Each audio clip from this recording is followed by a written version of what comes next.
billion KDSP level 2 that will go to the 38 counties that have satisfied the World Bank conditions.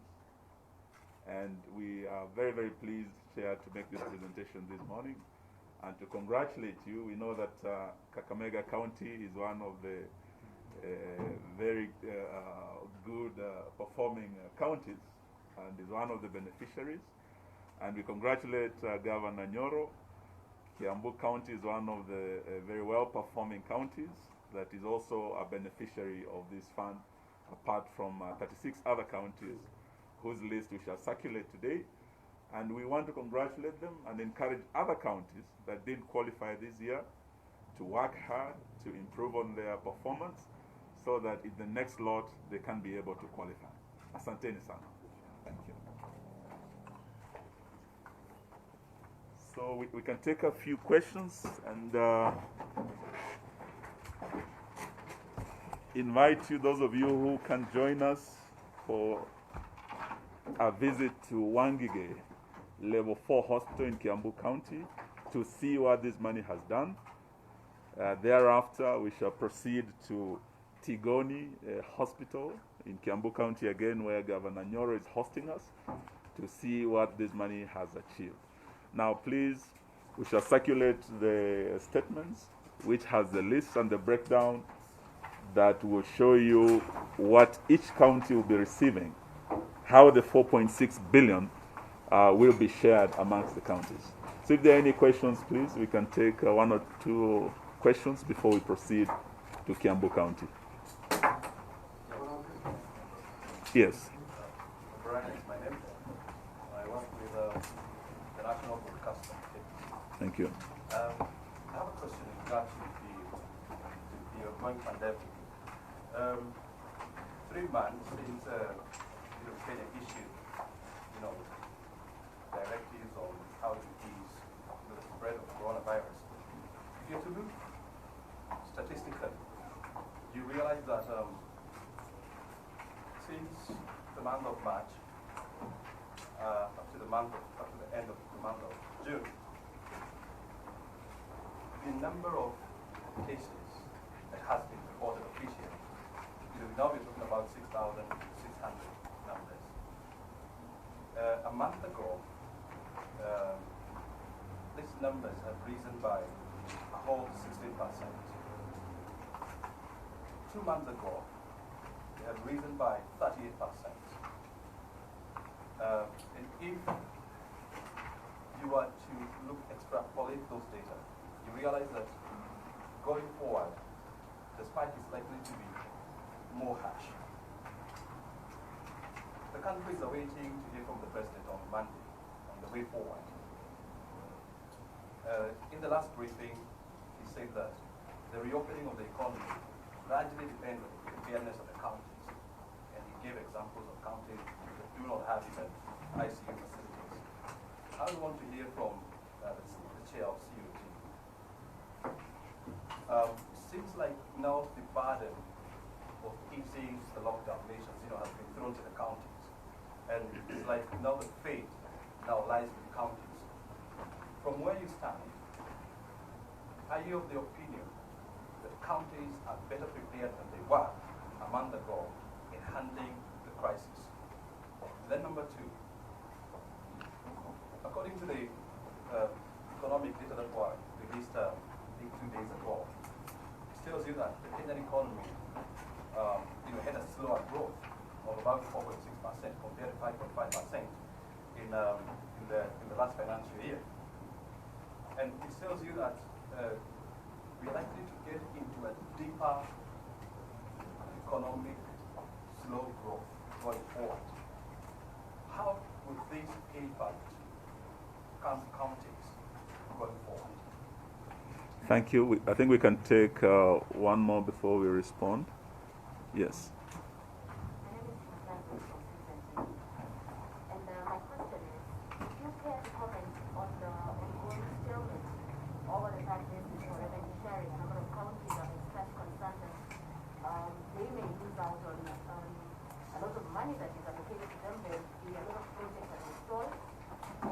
Already you can hear the chair of the Council of Government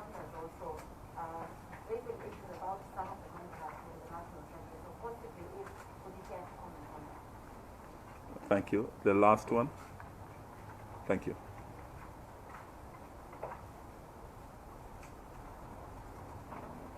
Naitwa Oparanya kutoka Nyoro.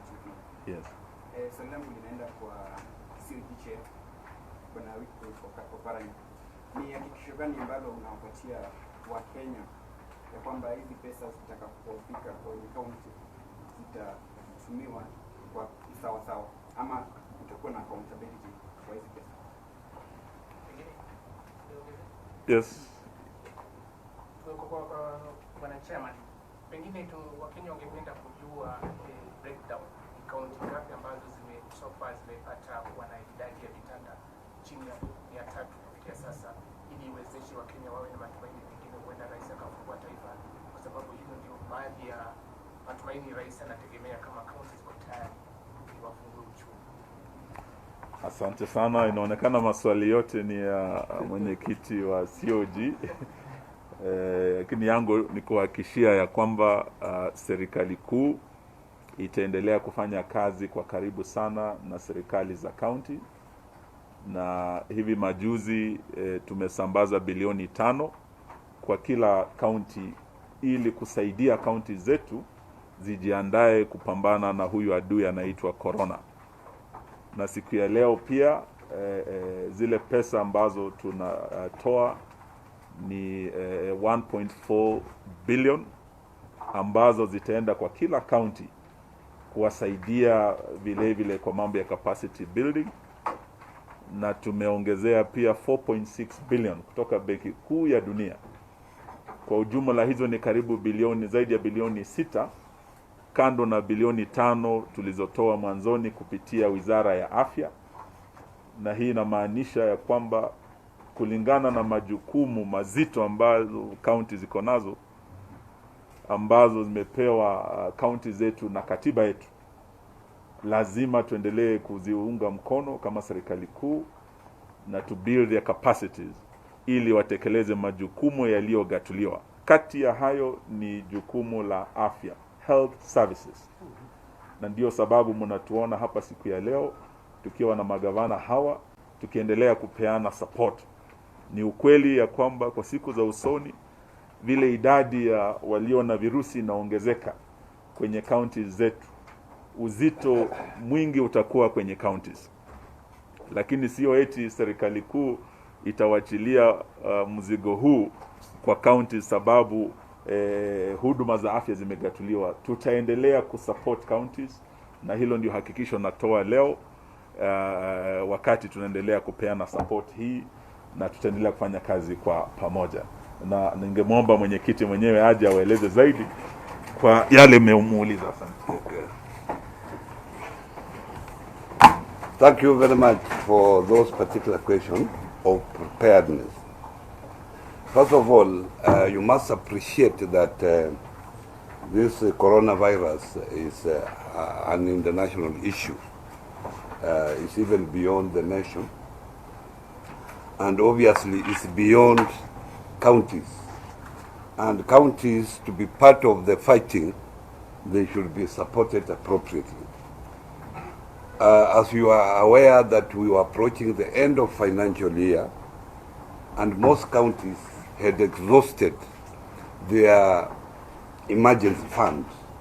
So the first issue we did, we had a meeting as Council of Governors, and we agreed that counties prepare quickly, prepare a COVID fund account in each county, and do supplementary to be able to spend that money as required. And this process takes time because of the procedures that are required to be followed. The time you make a proposal at the executive level, you move it to the county assembly have to discuss, pass it, come here and the treasury, hook it to the IFMIS. It takes not less than a month. But I'm grateful to report that counties, through that process together, they put up 6.1 billion in terms of their own environment from various accounts, 6.1 billion towards COVID-19. Additionally, the national government also supported the counties with 5 billion Kenya shillings. So that 5 billion already has hit the accounts of all the counties. And additionally, we have received the money. You have seen the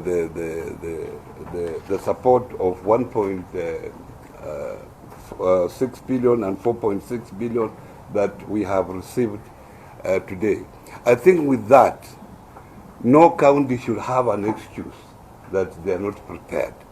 However, there are other counties that are more hit, especially the border towns like Busia, like Kajiado, have been hit, like Kwale, that are near the border, Tana River, are really hit.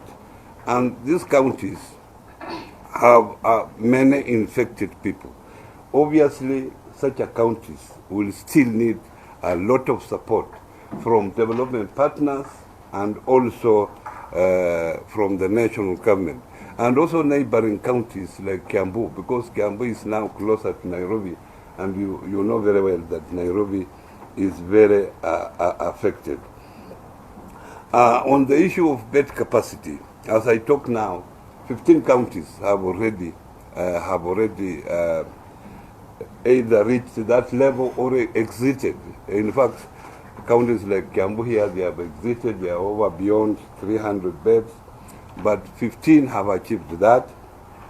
And this is because of also the procurement procedures. Procurement procedures take time, and we have just established that there is a shortage of beds in the market, because everywhere people are looking for beds. So you can't say you will import them from all over. Where you want to import them, there also there is the problem is there.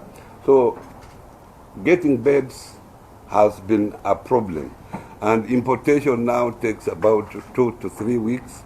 I'm 100% sure that in another 2 weeks, all counties have achieved this, and they will have no issues because the money is now there.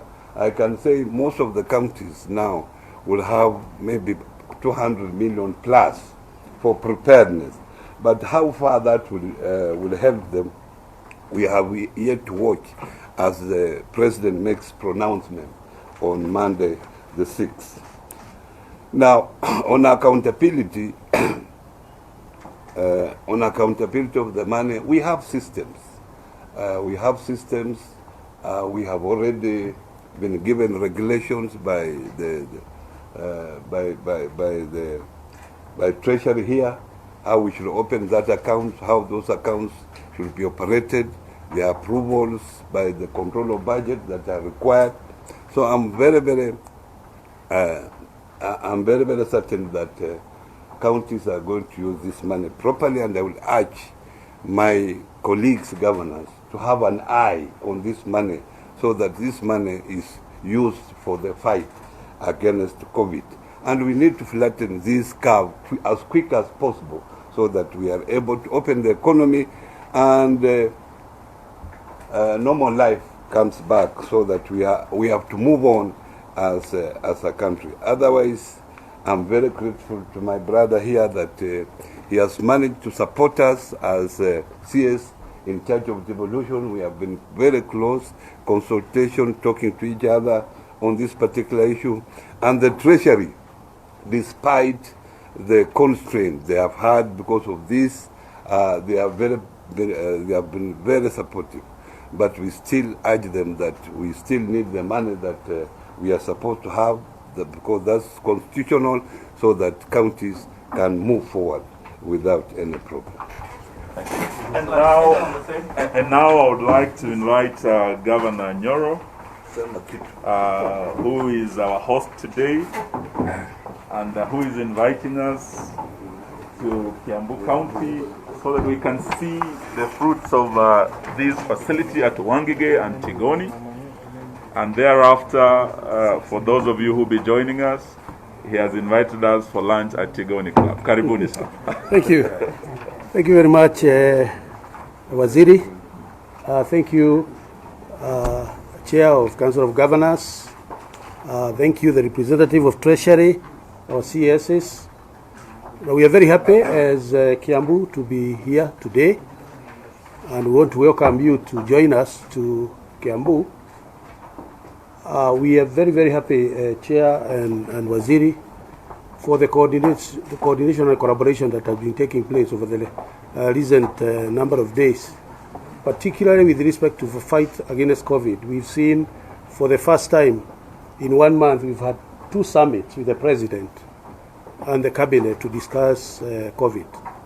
We also want to thank the government, the national government, for continuing to support, and the release of this money today is a clear indication that the collaboration between the counties and the national government is going on well. I think for us, we also would want to thank the World Bank, not just because of the release of the money, but also because they have been listening. When we started the projects that we are going to see, intentionally they were not to be funded by the World Bank. In fact, our gig started off with our own money. We allocated 70 million shillings to start off that facility. But along the way, we consulted with the World Bank and we requested for support. And they supported us to the extent of 150 million. So it has been a collaboration. They've been listening to us, and very recently we approached them and said, why don't we reallocate these resources so that we can be able to acquire additional facilities to fight COVID. And that's how Tigoni Hospital, which has not been funded, the actual hospital has not been funded by the World Bank, but the completion and the equipment and the facilitation has been through the World Bank, is through that collaboration. And that's what really you would want a development partner to be, so that you have some flexibility. Even as we think about Kenya Urban Support Program, whose money has just been released, and this particular release, we will be approaching the development partners through the chair and through Waziri, so that we can have more COVID compliant projects, including labor-intensive projects where our people will be involved so that they can raise a livelihood. So we would want to thank the bank, the World Bank, thank the national government, thank COG and all the governors for this collaboration as we move forward. I think the challenge is there. We in Kiambu are very close to Nairobi. In fact, a lot of cases that are tested and said to be in Kiambu belong to Nairobi. But that's all. We are all in the metropolis, and we are going to, we are raising our bed capacity right now. And I appreciate what the chair of the COG is saying about availability of beds. We cannot actually be able to acquire 200 beds so that we can raise our capacity to over 700. We are very comfortably going to be at 525, but we would wish to move further. So there are some constraints that we are dealing with, but luckily enough, I think also the whole idea of home isolation and all of that will help to ease the pressure. So once again, thank you very much and welcome to Kiambu. Let's go see these projects. A question on Kiambu. Karibuni. A question on Kiambu. Yes. I mean, yes, the COG is talking about 15 counties that have already managed to meet the threshold of 300 beds. And so if you have to do a quick calculation, that comes to about 46.9%. So is it proper then to expect the president then to say now life can go back to normal under the prevailing situation? Beds are what I call necessary but not sufficient condition for gradual opening of the county. I think we should not see, the number of beds as positively correlated to opening of the economy. There is going to be a lot. And the chair here has said there's a lot that the county governments and the governors are doing in order to comply. One of the things, with or without beds, is that we have to make sure, and I want to give you an example. If you look at our statistics, we've not had a single case in Gatondo South and Gatondo North. And that is not by accident. It is because we have deliberately made sure that we have limited the number of people who are moving from Nairobi towards those places through the roadblocks. Now, if we open the roadblocks, all of a sudden, you know what will happen to Gatundu? So it's going to be more than just beds. It's going to be, and I'm hoping, and we've had this discussion, the economy, we have to live with this virus. The economy is opening in areas that will have a multiplier effect in the economy. Like, for instance, the eateries. Opening of the eateries all of a sudden has linked to farmers. You can sell milk, you can sell eggs. So this is what we mean by gradual. So I think we should see the gradual opening way above the beds. It's going to be beds, yes, but there's going to be very many other measures that the counties are taking and the national government will be taking as we gradually open. Thank you, and let us not preempt the president. Exactly. The announcement will be on Monday. Let us not second guess him. Exactly. Thank you, and please join us to Wangige. You are most welcome. Asante.